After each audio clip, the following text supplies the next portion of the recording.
Hi there, this is Andy Bacon with the Bacon Group, and I'm sitting here on video number 6 of a series of about 8 or 9 that we are recreating from a live event that we did some time back at a hotel. Um, and it's regarding solving homeowner problems and structuring offers. Okay, and what the main event was about is trying to get people to think a little bit outside the box on because not every deal is a cash offer. There's a lot of deals that cash offers do not solve someone's problem, and so sometimes we get a little creative. So there's a couple of these that are cash offers, but we're showing you how we did them. So we're going to we presented how the leads came in, what the deal looked like as far as how we solved the problem, and the backstory, and also the profit margins that were involved on these deals. The profit margins range from just a normal one, $10,000, all the way up to $262,000. Okay, I know that sounds a big number because it is a big number, but that's a fairly big creative one that involved a couple of houses. But anyway, so you've walked into video number 6 here, and if you haven't seen any of these before, I would go back to video 1 and start there. Most of these videos they're in the 8 to 12 minute range. Okay, but so video 6. And I'm going to go find the right slide here real quick and see if we can't just dive in this. Okay? So this was actually a simple assignment. And if you don't know what a simple assignment means, it means I had a contract and I assigned my contract to somebody else. In other words, I get the full wholesale fee. There's no closing costs involved for me, none of that stuff. Matter of fact, I don't even go to the title. I don't even go to the closings. Okay? So a little bit background about this particular deal. It came in for driving for dollars. I was driving through a neighborhood on my way to a meeting, and I noticed a crappy house that looked to be vacant. All right, it was in an area of town where there were investors that were doing scrapes. In other words, buying properties, scraping them, and building great big giant spec homes. All right, so I knew the value of the lots were probably 250 to 350, somewhere in there. All right. So anyway, I wrote down the address, went to my meeting, and then went back to the office. When I got back to the office, I did a bit of research and looked on the county records. I found the fella, his name, and where he lived. And unfortunately, he lived in the exact same address because that's where the taxes were being sent. All right, which I realized at that point, this is a vacant property. It's going to be hard to find the guy because obviously no one's living in this place. Okay, so the next thing I did is I sent a letter to the address in hopes that it would be forwarded to where the guy really lives. All right. I then spent $25 online and I skip trace the owner of the property. And when you run a skip trace, and they run from depends on what service you use, $1 to $25, somewhere in there. When you get a skip trace back, what you're looking for is you're looking for a bunch of addresses and/or a bunch of phone numbers or both. So on my skip trace, I got both. So we go through all the phone numbers, we make the phone calls, looking for the seller, looking for ex-wives, looking for siblings, brothers, cousins, parents, all kinds of things. And so I want to say there were probably 6, 7, 8 phone numbers, and we struck out on all the phone numbers. At which point there were 6 addresses given that made somewhat sense. And so we sent a letter to all 6 of those addresses, not a postcard, but a letter. Basically saying, hey, I saw your property, yada yada. I'm an investor, and I'd love to pay cash for it. And I can close very quickly and make all this very easy on your end. You don't have to pay any closing costs, and you don't have to do any repairs. Just your basic letter. Okay. Of those 6 letters that we sent, we got a response from 4 people who basically said they didn't know where the guy was anymore and don't send him any more letters.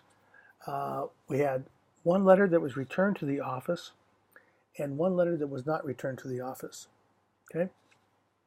So at this point, the one that wasn't returned, I sent another letter, just kind of assuming that maybe I did find the guy, and he's just not responding.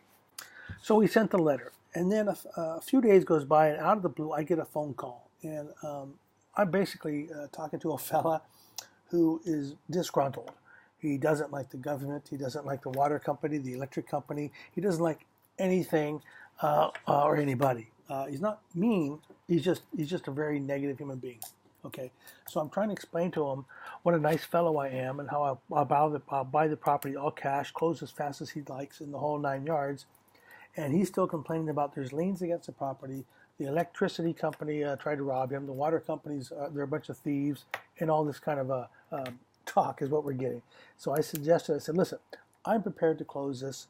Whatever, make your life easy and put a bunch of money in your pocket. What if I send you one of my contracts so you can see what my offer is, and if you like it, sign it and send it back, and we'll go on down the path. Okay, so I have his address. I know where the guy lives now. It's a place up in Pennsylvania, and it was an address. It wasn't a PO box. It was an actual address, and I also have his phone number. Okay, so I sent a contract, and I think 3 or 4 days later, I called the guy. And then 5 days, 6 days, 7 days. I keep calling and there's no answer. At which point I'm going, you know what? I can't find this guy. I don't know where he's at. My contract has a 10-day date on it. In other words, if you don't sign it within the 10 days, the contract is null and void. Okay. So on about the 9 or 10-day mark, I get a letter in the mail to my office from the owner of the property, and there's only one page in the envelope.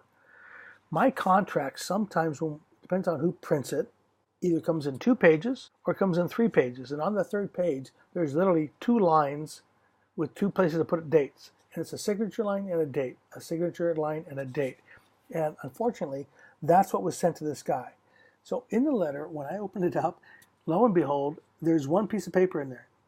It's the 3rd page with a line, his signature, a line, and a date, and it says seller, and the next line says buyer with a line, nothing, and a date, nothing. So I go, okay, either this guy is messing with me or I have a contract. So I signed the contract, I dated the contract, I took that one piece of paper and I attached it to the other 2 pages from my contract that I had sent him, because I had a copy, and I marched on down to the title company. I proudly gave them the $10 earnest money that I had promised. I got a receipt, and then I sent the receipt and a copy of the signed contract, because my signature was on the second one, and I sent it back to him. And I start calling, and I cannot find him.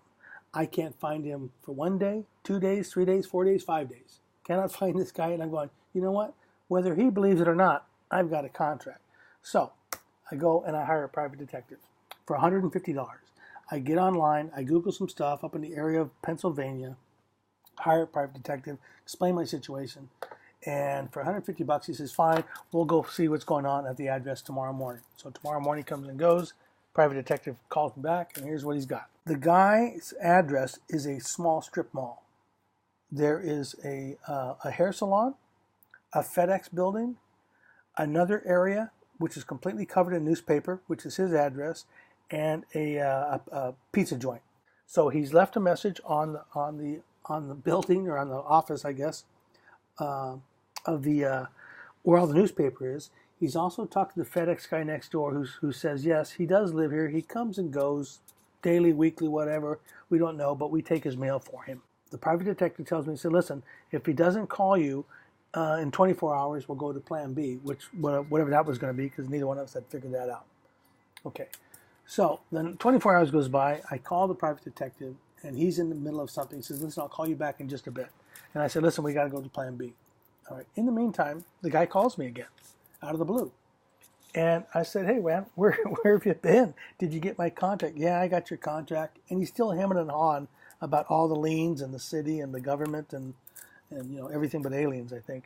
But he did get it. And I said, listen, we have to be able to contact you, and the title company's got to talk to you to send you documents and such. What happened? He says, well, my battery died. And this is like, 10 days, his battery's died. I said, so where are you calling from now?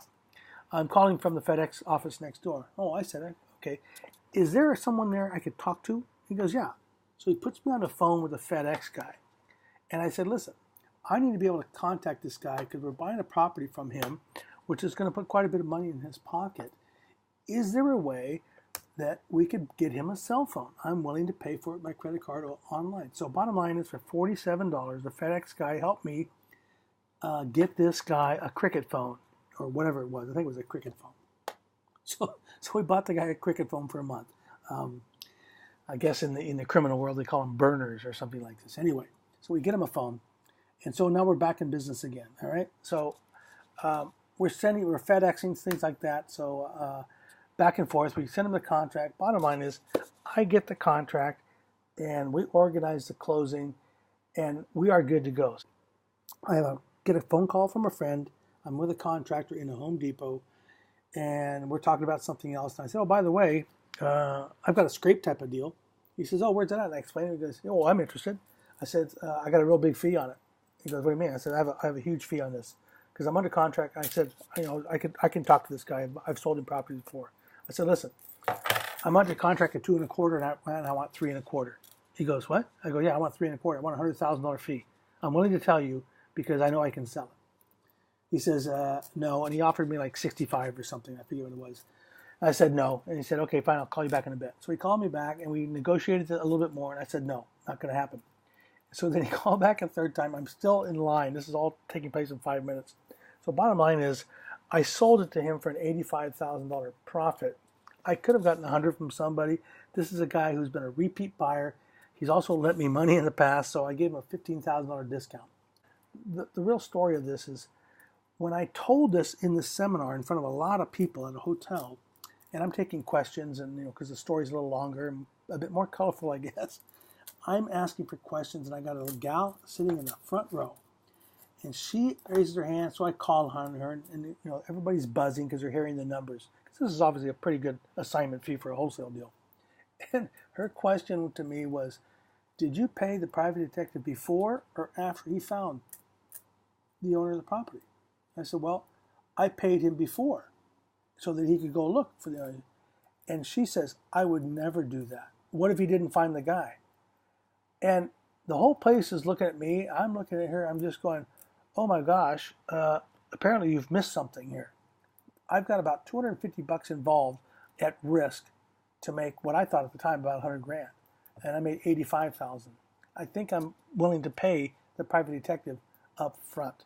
So if you're doing drive-bys, driving for dollars, here's what I'm saying to you. Follow up on them. That's the only difference between me and most other people or people like me is I followed up on it. Most people talk about it. Most people do research. They won't even send a letter. They won't make the phone calls. They won't do anything. They'll just they'll shop. Okay, I'm not a shopper. I'm more of a buyer. So anyway, that is that deal. And I assigned it. I didn't even have to double close it because it was somebody I knew very well. And they knew that I was, if you want it, here's my number. If you don't want it, then I'll go sell it to somebody else and I'll double close and probably end up making 92 somewhere in there after my closing costs. Okay. Anyway, that's a simple assignment on an $85,000 wholesale fee, and I found it by driving through a neighborhood. Anybody can pretty much do that. All right. Anyway, good luck to you all, and I will see you on video 7.